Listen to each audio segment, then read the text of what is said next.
righty. Well, this is often called the love chapter, chapter 13 of First Corinthians. Read at weddings and funerals alike, and I know because I've done both. Paul never mentions God at all in this section. It's a culmination of his exhortation on and to the body of Christ about the gifts of the Spirit. Oh, all those gifts are great. You do this and you do that. That's all wonderful. But you know, people, it means nothing without love. It all comes down to love. Love, for Paul and for philosophers of the time, is not an emotion, but a virtue. A virtue. An ethic, an action for how one engages with the world and the people in it. If I speak in the tongues of mortals and of angels, but do not have love, I am a noisy gong or a clanging cymbal. And if I have prophetic powers and understand all mysteries and all knowledge, and if I have all faith so as to remove mountains, but do not have love, I am nothing. If I give away all my possessions, and if I hand over my body so that I may boast, but do not have love, I gain nothing. Love is patient. Love is kind. Love is not envious or boastful or arrogant or rude. It does not insist on its own way. It is not irritable or resentful. It does not rejoice in wrongdoing, but rejoices in the truth. It bears all things, believes all things, hopes all things, endures all things. Love never ends. As for prophecies, they'll come to an end. As for tongues, they will cease. As for knowledge, it will come to an end. For we know only in part, and we prophesy only in part. But when the complete comes, the partial will come to an end. When I was a child, I spoke like a child, I thought like a child, I reasoned like a child. When I became an adult, I put an end to childish ways.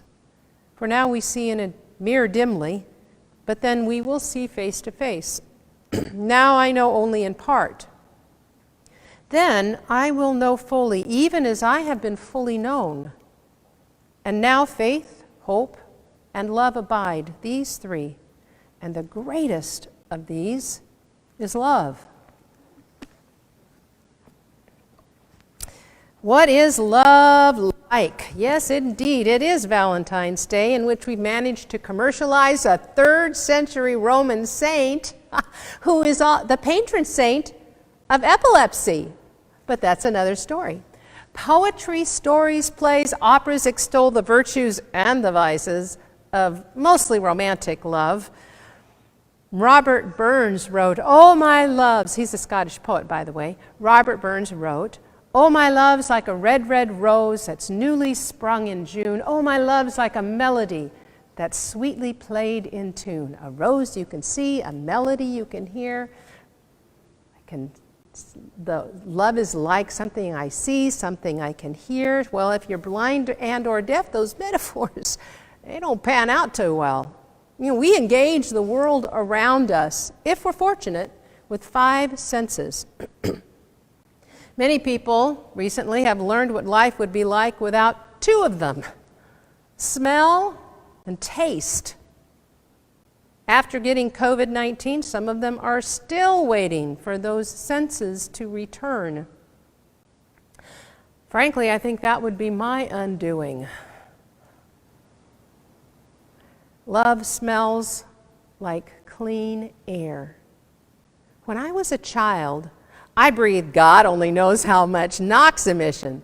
Well, gone are the days, for the most part, of smog alerts, and we had to stay inside during recess. In high school, we still jumped into the indoor pool for swim practice. Not that the air was any better in there. I remember walking home from school, feeling the tightness and the burning in my chest from the air I could see and taste. It was an acrid taste. The smell of clean air was rare and brief after a rain.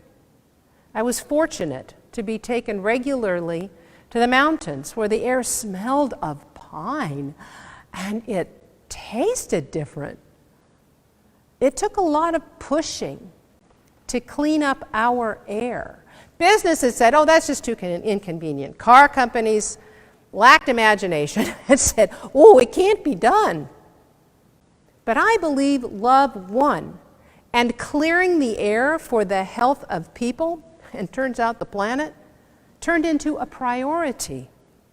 And there is still a long way to go to bring down the rates of pollution-related asthma, something I've developed, cardiorespiratory diseases, some of you have and you never smoke a day in your life, and premature death.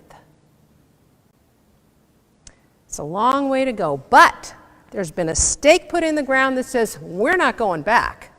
We're not going back. People gave their time and their energy to convince lawmakers. They sacrificed in many ways. Good church people did. And they sacrificed in ways a lot of us will never know for the sake of all of us. And for a future some of them would never experience. And I call that love. Love smells to me like clean air. Love does not rejoice in wrongdoing, but rejoices in the truth. Love tastes like a ripe peach and a freshly picked black crim tomato. So much of our food has become about convenience. The land is sacrificed for the sake of cheap food that can be transported miles and miles and then is wrapped up in plastic. Peaches and tomatoes that can be transported miles and miles, they just don't taste like much of anything. Thank God for the organic farming movement, for people like J.I. Rodale and his wife Anna. They bought a rundown farm in 1930, beginning of the Depression, in Emmaus, Pennsylvania. Talk about a resurrection appearance in Emmaus. The Rodales were early pioneers in the organic farming movement, questioning the growing reliance on chemical-based conventional farming that leads to soil degradation and erosion. Remember the Dust Bowl? Water pollution. Anyone paying attention to the stories about the undrinkable groundwater in the Central Valley of our state? In spite of a dismissive public, they persevered. They persevered for the sake of the human community in our future. They persevered for the sake of the biological community upon which all of us depend. During World War II, there was a shortage of nitrogen fertilizer because the ingredients for it were diverted for munitions. And suddenly, the crops weren't getting sprayed with all this extra nitrogen. And our nation's poverty of soil was revealed. Crops weren't growing well. The Rodales were suddenly, their message was suddenly something people wanted to hear. And the idea of creating nutrient-rich, contaminant-free soil, people began to listen. Acceptance grew, and so did the crops. Their story is an important story in our nation's history, and I encourage you to learn it. They taught and encouraged generations of home gardeners and farmers, and still do. And when I give a peach off of our tree that we are so fortunate to have to someone who has only had store-bought, there's this look of shock and wonder. It's followed by, I had no idea that's how a peach could taste. If we grow for flavor and nutrition, because growing organically also grows for nutrition, and we have to change the way we do a lot of things. And the Rodales had a lot of patience to persevere, to put up with dismissiveness and snickering. It takes a lot of love, I think, to grow food for flavor and nutrition. Love is patient. Love feels like, and I don't mean an emotion, but what does it feel like to you, under your skin, on your skin? Like, for me, it's electricity and lightness that flows through my body when I'm in prayer. and when I am meditating on Scripture in the company of other people, like we do on Tuesdays. It's a feeling of being held in vastness beyond knowing, of dwelling secure in something I cannot see and choose to call God. Love bears all things, believes all things, hopes all things, endures all things. Love sounds like the calm, measured voice of Dr. Daniel Gluckstein, answering questions from anxious parents and teachers about COVID and about the vaccine. Last Thursday night, Pomona Unified School District hosted another town hall to offer, this time, the facts about the vaccine so people could make an informed decision when they had the option to get it. Last November, Dr. Gluckstein was invited by the superintendent to help launch the community's Stop the Spread strategy for Pomona, and he came and spoke about preventing and how we prevent the spread. He is the medical director of infectious disease at Pomona Valley Hospital, just across the street from here. He was a busy person before the pandemic. I cannot imagine how he has time to find time for a meal, let alone a shower and sleep. ICON, Inland Communities Organizing Network, has a major role in this effort. So in the behind-the-scenes planning, we knew we needed to ask one of the doctors who's been involved in this strategy to participate. So we thought, let's see if Dr. Gluckstein's available. But it was awful short notice. This was Wednesday. I hate asking people short notice, especially for big events. But guess who got to do it? That would be me. And I thought, who am I? Who am I to ask? So I emailed and I texted the man on Wednesday morning, sure that I was bothering him. He must get hundreds of emails a day. And then who was I to text him on his cell phone? Really? That seemed like a bit of a boundary one shouldn't cross. Well, later that night, I received this text. Yes, I'll be glad to participate. I felt like I won the lottery. Seriously. This man generously typed in answers at the event to questions in the chat box. He patiently and kindly answered questions after the presentation. As a question came up, he said, "Oh, I can answer that."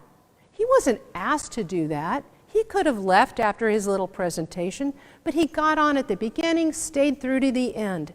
And you know, the event was so much stronger because of him, because he showed up. I was writing him a thank you note later, and this is like only a half an hour later, and he sent me this text.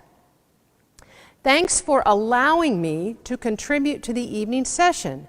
I'm glad to try and help provide information to other groups as well, depending on my available time. I look forward to ongoing conversation with the greater community to end COVID's devastation. Thanks again." He was thanking us. What a kind and generous man. Love is kind and generous. ICON, of which this congregation is a dues-paying member, continues to be integral to this effort to stop the spread messaging in the wider community. And both the mayor and superintendent thanked us, our leaders and institutions, that's us, for our help. Love looks like Dr. Fauci.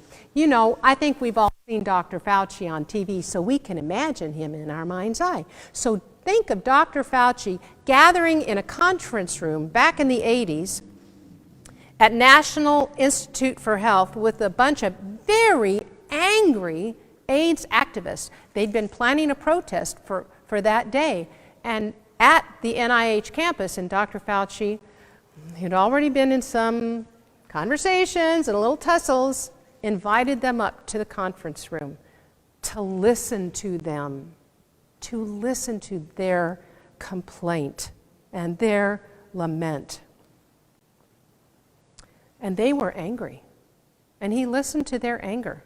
They were angry with the federal government because they felt the federal government wasn't listening to them. And he said they were right. Their grievances were valid.